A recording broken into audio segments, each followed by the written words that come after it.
ke tau lotu. Atua mafi mau whawhetai pa te whawhetai. Whakakoloa ki mau tolu he pongpong fo o koin. Au no whakakoloa ko ngā koe whanga maari ki mau te whanongoa i e wholofolo ai aho. Tanu maki pia o whongi whakaaho pia i ho mau ngahi lau maari e. Ko ngā koe wiki fo o mau kamatani pia mai aho fo o ni. I o whongi pia ki mau tolu pia mi ho wholofola. Tuke wholofola ki ni hanga whakahino hino pia ka mata i ho mau aho. Lawa e mau ngai whatongia, ngai ngafa ki he whamiri, ngai ngafa ki he whanua, ki sias, ki pure anga, ka maafo ki he ngafa, mo whai he whina ngalo i a Fiona, ki hoho ia he ngau i kotoa pe ku mau whai. Wholofola ko ke teu mā ki mau tolu he ahon, haere mai pia wholofola i o wholofola, kai tuku ke utuwhaki e mau ngai ngesi ipu mahani, ki whai e pia he whina ngalo mahani o ni a Fiona. Tāpui ki ina ki nau tolu kotoa pē, nau whanonga mai he o pē, me ngai tapa kotoa pē tongani, ka mai murina whoki tuku i mau inasi, koloa wholofola ko ke teu mā ki mau tolu, whakamaalohi a ki a mau ngahi lau maari eni, ko ngā koe pirikimi, ko mau whai, mei taimi, i mau au sia i tāniti, ko mau whanonga ki ai, mau lotu e hua whapesi su klaisi, ka mau whamo ui, amen. Wholofola ko mai e ahoni ke whai mea e tau whakalau loto pia mi he wholofola e aho, tō pia pia mi he taha pia ngai wholofola tūtu oni, o e aho taha fitu, ka ho moni tēni, o ka topa wāwhi ua, mi he sāme ni mango furu mā fitu. Sāme ni mā fitu, tu peke ulauat pia e vēsin, whai mea e maha tau tokoni, mo e whakaloto lahi, mai wholofola e ahoni. Sāme ni mango furu mā fitu, koe lotu kore tokoni. Ke puri o hiwa, ke whasi koe oua e whakaau, hako sāme koula te vita, e ne hola mi he ao o saula i he ana. Pia ono wharea, ofa mai Elohim i e he kou hūwhanga atu haku lau maari e. I o te hūwhanga ki he malu o kapakauna, kai oua ke tolonga e whakauha. Teu tau tapa ke he otua tau potu, ki a ela ku tau kapo iau. Tene whekau me langi ke whamo ui au, manuki e aia ku fie folo au. E whekau au e he otua e ne ongo mea ofa mototonu. O ku lotolotoi i ha whangalai oni e ku mo ui, ko pau ke utokoto moa whahinga o kuina, koe hako o hou eki, koe tau mo ngā hau honau ni fō, pia koe here tā mā sila honau e relo. Aia ke mā o lunga, ai ke mā o lunga i ngahi langi e o tua, mo koloria i mā mani kotoa. Nā nau teu haku penga ki heku alu, nene o whei hoku lau maari e ke tau. Nā nau keri halua mi mua, kai kokolo ai a ki nau toluna. Ko pau hoku loto e o tua, ko pau hoku loto. Te uhiwa mo whai whakamalo, a hoku koloria e, a here filo mo hapi, ko au te whawhangu ai ata ke i mohe, te whawhetai ki te koe ato nai, i he lotonga i ngahi kakai, te uhiwa whamalo ki a Fiona, i he lotonga i ngahi whahi ngā, he au, ki he la au ki he la ngi ho alo o wha, pe ko ho totonu ki ngahi aona, ai ke maolunga i ngahi la ngi e o tua, ho gloria i mā mani kotoa, amen. Koe whakatapu e ko hao whaki, tupe mua ke whamalu ai, tā ke whai piha tau tokoni, pia me e wholofola o e aho koe ni. Whawhetai pa te whakawhetai ke i ki, mā loe whakausia mo ui ki tau tolu, hange koe lotu ko tau kamata aki, ke he wike who'ou koe ni, aho who'ou koe ni kamata anga o wike, whawhetai pe ke he i ki, malawa ngai whatongia, mā loe whakafua ngai whatongia mi apina, si ngai whae, tau hio tau ngai api, kau mai kau tangata, pe me ngai tōkanga, mo ngā tai, me ngai whatongia kotoa pe, a ki mautolu me ngai ngāo anga whapure a ngā, pe koe hāpea ngai ngāwha whatongia, o tau whai whakautu ngāu, tau ilo whapapau, hange koe whakaloto lahi ko whai e paula, ki e kau ngā lotu o kolose, ko tau ngāu e whia ngāu e kei, ko tau ngāu e mai o tua, whawhetai ko tai tari whia ki mautolu kotoa pe, mo whanonga mai heo pe, kai ngā tai tongani, kai muri na whoki, mo whanonga mai, ke tau wholofola e aho, hange koe lotu, mo e whakatawange, tau amanaki ki ai, e hanga he wholofola e aho ni o whongaki, hanga he wholofola e aho ni o tokoni, mā ho tau lau maari e, ko ngā koe pirikimi, o tau whai, me taimi, Mo tau amana kotoa te tau au sia ai tā niti tau whanonga kotoa peki ai.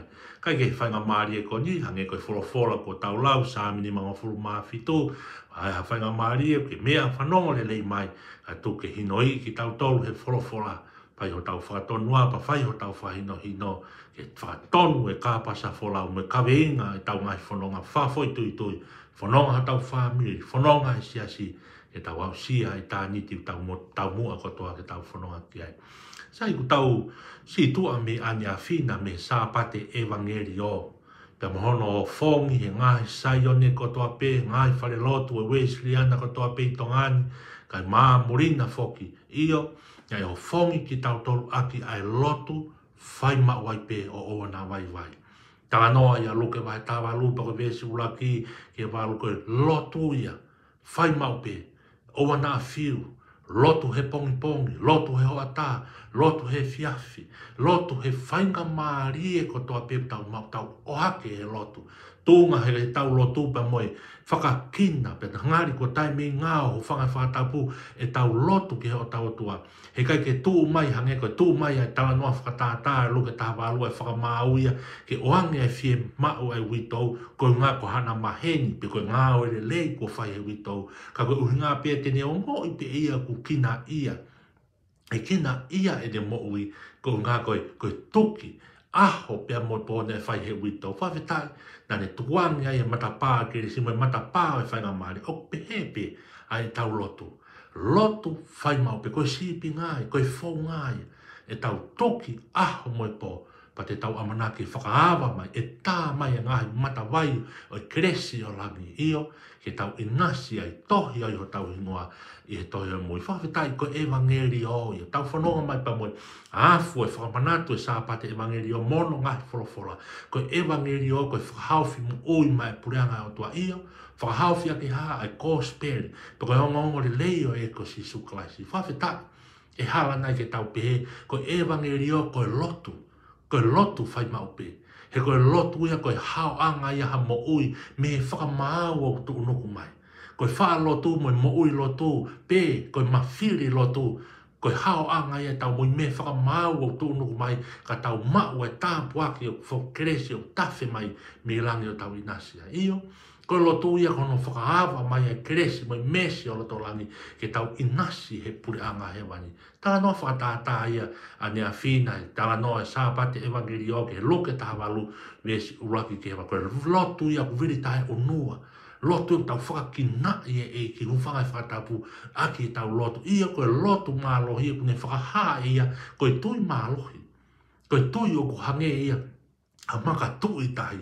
Ko uhinga e tuki ai, uhinga e viri tae o nua e lotu, ko evangelio ia. E tene hanga o whakatawa mai e kātupa alani, ke tari lotu ai o tua mā ki tau. Topa ko tui, ko tala noa ia ane a whina pa me sāpate evangelio, ko tala teu re reipe ia, mā e wholofola e ahoni. Mā e sāme, nima ngō fulu mā fitu e ahoni, ko e lotu, pe koe lotu kore tokoni, koe tau tapai ai lo me kina, koe lotu e koe mo ui lotu ai toko taha koni, ai pēte riaki koni ko te evita, asi pēhe tala noa whakapui pui tu au, sāme ni mangofu mawhitu kone holaini mea saula pe me ana.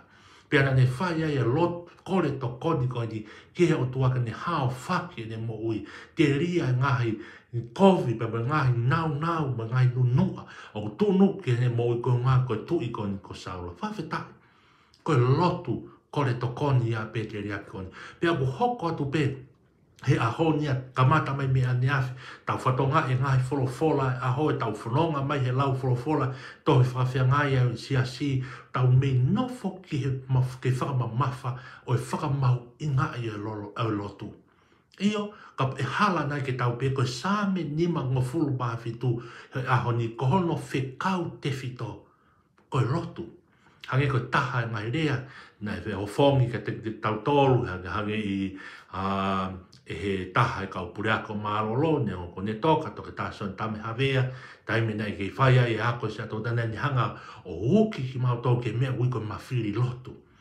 Koe iwi o e lotu, whainga pāri e pe tau mau lotu, Whainga maari e kotoa pe tau mauro, pe tau iloa e mawhai pe mo iwi e lotu. O hange koe koe ngai tala noa, ne tala teu ake tau sāme aho ni, pia me re soni e luke tāwalu, me ane a whi me sāpate e evangelio. Ai mahu inga o e tau lotu, tai mi ngao, lotu tai mangoi, lotu e tui maru whakakina, toki pe au never give up. I kai ki ai ha tukulolo, i kai ki ai ha holo e tau mo, o lewa ko tari lotu ai e ki mā ki tau tau, pa tau inasi ai e ngai tāpua ki mai whakakoloa o langi. Ko ia, koe rea ka mawhiri lotu, koe uho ia sāme ni mawhitu e ahoni. Taimina e hola holo ai a te vita mea saula, ne kai peto e ongo i te vita ia pene ai topoa pene ai hasea ne kau tau, pe ai ha ne kau sewa aniti, pe ai ha toe taha ne toe tuu atu ki hao whaki pene ongo o kui ai ha whakitanga, pe kui ai ha pāre tua mai ne mo ui ki hao ikai.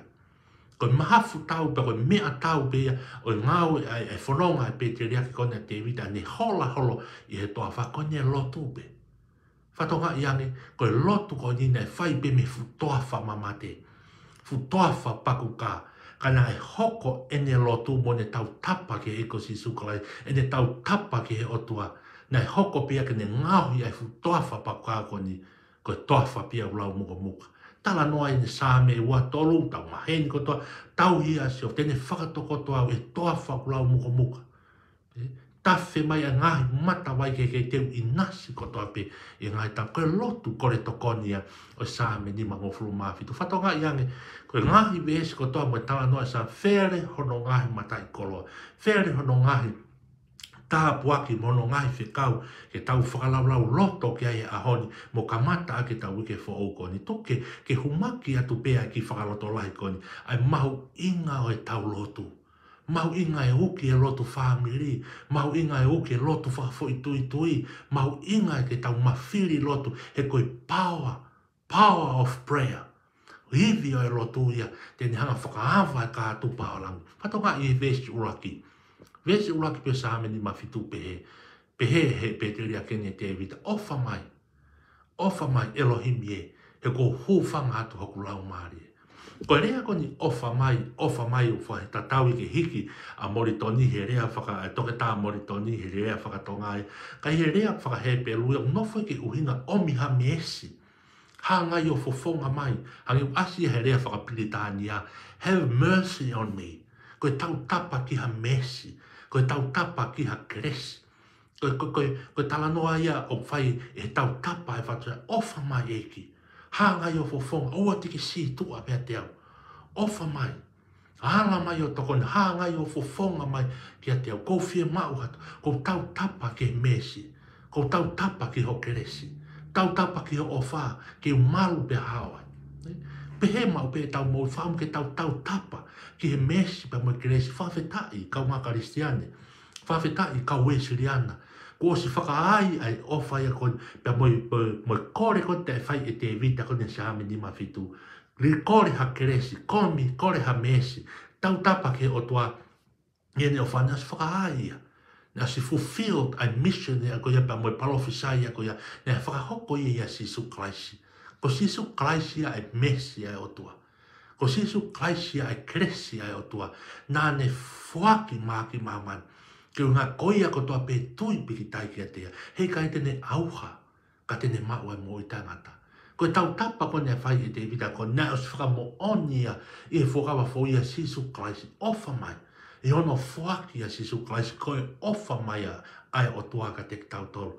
E ne whuaki ono alot of peta. Ko e whēlau tātu o taha. Koe whēlau lau tātou o taha, ke whakamore mōre ai, o i kai ngata he anga hala tau mo ua, he anga hala ni afi, pe naa mo he anga hala he ka au, ko si whakamore mōre kotoa. I kresi ai o tua ia Sisu Kraisi, i he tau tapa e whatu sāme, o e ako ni tupunga pe ia i he lotu.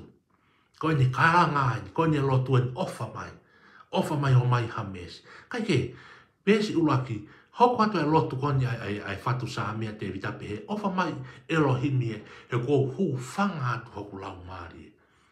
hufanga tu hoku lau mari me ke tau whatoa ngai na kai ke tala noa te vita ko hufanga tu hoku sino hoku ki family e ku mo uini hufanga tu e tokanga ke ngai mo ua hoku atamai ke ngai mea whakapaanga ke ngai mea whakakoloa ke ngai materia mama i kai ko tala noa e whatsami ko ni Elohim e ko hufanga tu lau mari ai mahina ka ki tau toluia ne kai ke fulahi tokanga a te vitai ki hono kaka no hufanga whakatapu ki hono materie ne kai fu tokanga e ke ne mo ui pe na hoko mai a saula ke tamate e ne mo ui hufanga whakatapu pe hoko mai a saula ke ha whainga tau te a whaika ne kai ke fu tokanga pe te ria ke nikia mea na tokanga ke te vitai ke hufanga atu hoku lau mari ki keresi e ofa mai a tua maki tau tolu pa ko tui pia ko whakatokanga re rei pia mā ki tau tolu ka Wesleyana, ka ngā Kristiane.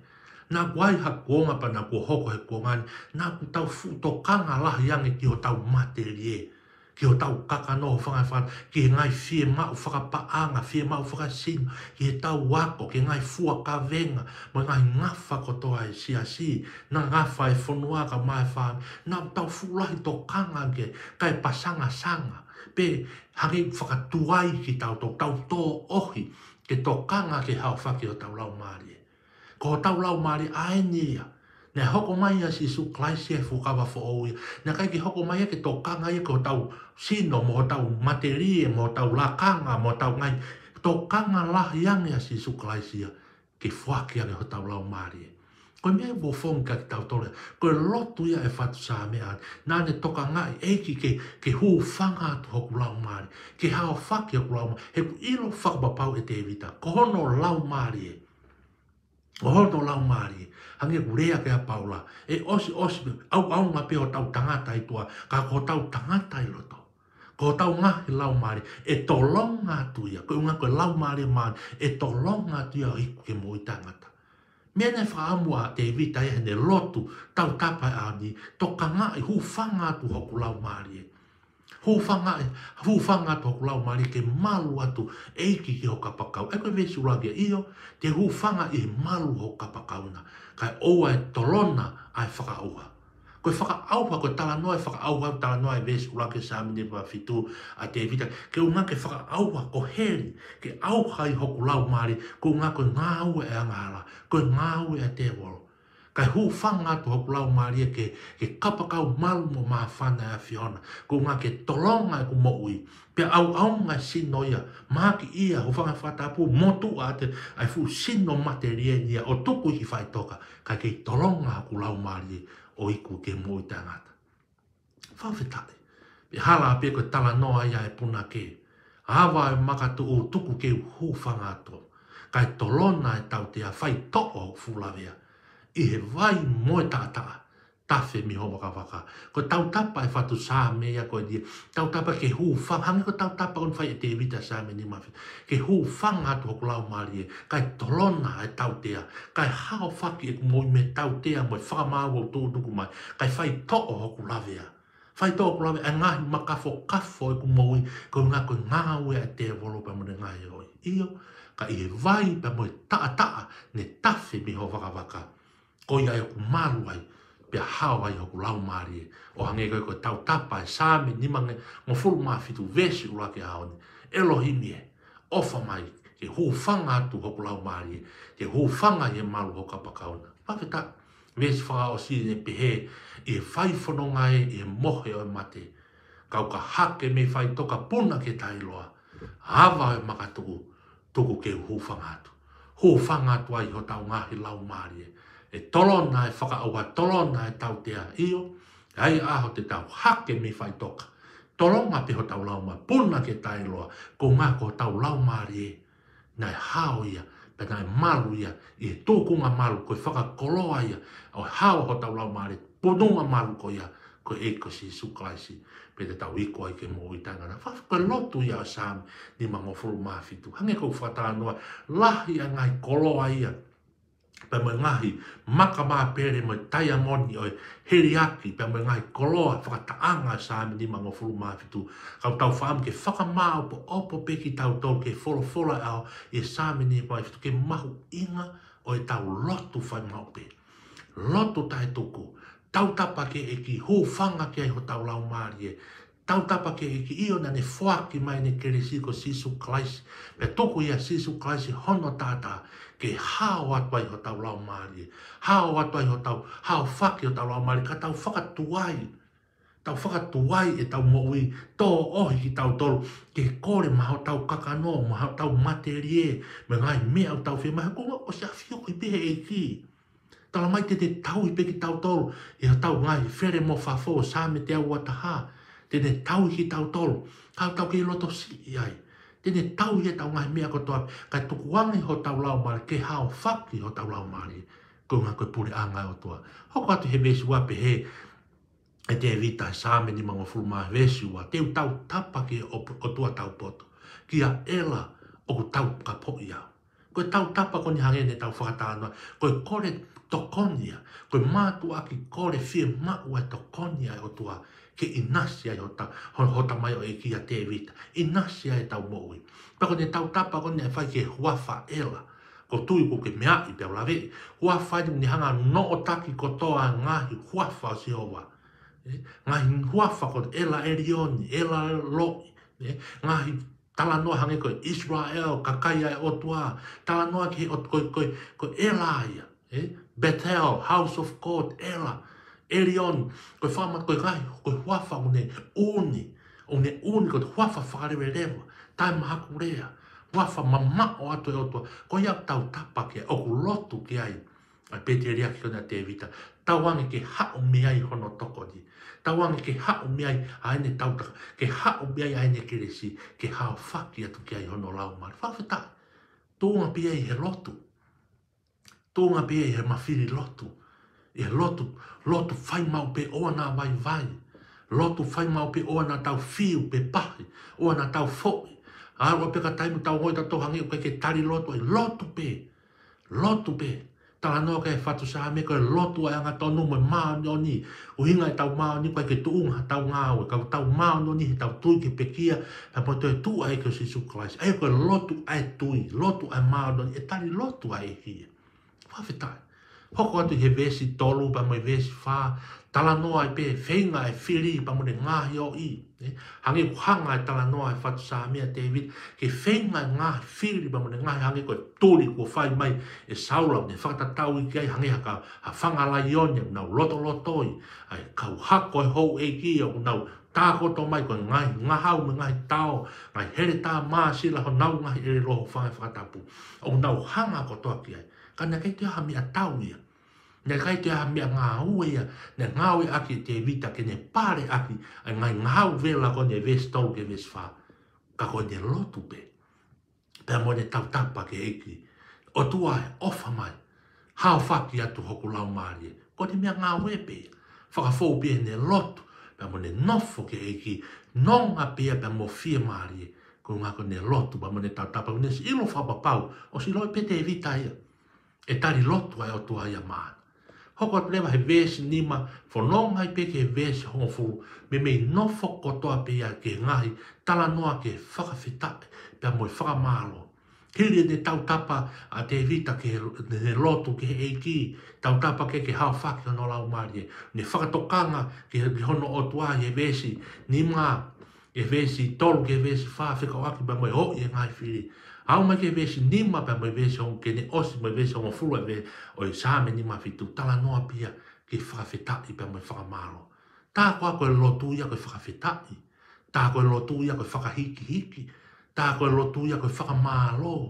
O kai koe lotu ia koe tau kore ai pe.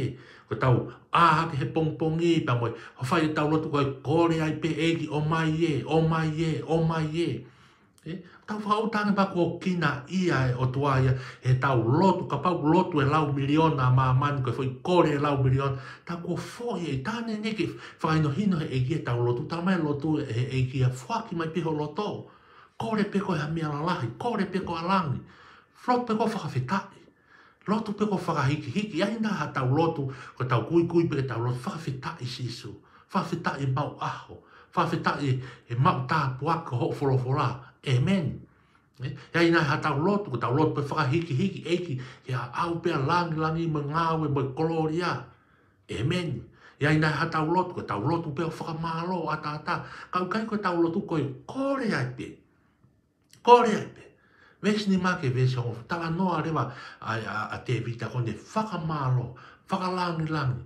Vesi o fu he au e langi ho alofa. Pe ho toto nu ke ngahi aon, ai ke maolunga he ngai langi o tua. Ho koloria i mamani. Katoa. Ko lotu ia. Lotu ia koe whakalangi langi mo whakamalo. Pa whaam ki whakamao opo pe miai, ange ko whakatanga noa lahi a ngahi koloa. Ngahi koloa, fungani a sāme ni mawhitu ke whakalolotoa e tau tā noa, ka ko inga ko e tau taimi. Whaam ki whakamao opo mai pe ki tau tolu e sāme ni mangofuru mawhitu, ko sāme a lotu. O e whakamahu inga ka ki tau to ke hoko ai wesiri ana o tau uho i he mo i lotu. Whaloto lahi na tala noa Paula ki ai kia Timote, whaam ke tau tolu kau tangata, ke tau tuo hiki o tau ngai ni maa, kua whakamaa a ke taa e ko sisu Kraisi pe hoki ai lotu. Hoki ai lotu he whaamiri, kai koe lotu ia pa mai lotu hufia ko si mea pia hoe ki whawhiri, i kai. Koe mea he ke tau tau hoe tangata, ke tau lotu taki ai lotu, lotu hufia he lotu whare e whaamiri, lotu ngai whiri anga e tano a, lotu. Ngai whiri anga ko toa pe, ngai ngawe anga, ngā tai, whare hanga, i tōkanga tau lotu. Tau hoko ki tau toko e kau e siriana, e senturi wata, ko tau mo ui pia, uho he mo ui lotu. He ko hange ko e kawe inga o tau wharonga mo ia, hongo furu mai na, tala ofa e whalala o tua, koe whalala o tua e koe tui maaloi, koe mo ui lotu. Ko ne mea ngā ue ana koe lotu e hene whalala o tua, o hange koe whalala o tua ne whai e te vita sāme ni mango furu mawhitu. Nā ne whalala aki peke hono otu aki ne lotu. Mawhiri lotu. Lotu whai mau pe. Lotu he whai ngā maari, me kai a whai ngā maari. Pako tui whaloto lahi ki tau tolu. Kau lotu hufia. Kau kulupu lotu koe tau lotu. Lau mau pe aki wholofola. Pe taimi rewa o te lotu ai o te rea aki wholofola moi. O whetai aki hoto lau maari e pa mo whina ngāloi o tua. Moi lotu. Whai ngā maari e ko toa pe tau mako. Tau whaiha lotu, te kaki, lang i asio. Lotu e pāno ni mga tonu, o tani lotu asio. Lotu e toko taha wharara o tua, hange koni ko te vita sāpi ni mga furu mawhitu. Ia, e tani lotu ai o tua. Aki e ha, pai ke tau tokanga tau toke tani lotu, ke whaki maha tau paanga, po ngai mea materia e mahamani. Koe lotu e aho ko nie ke hao whaki o tau lau maari e.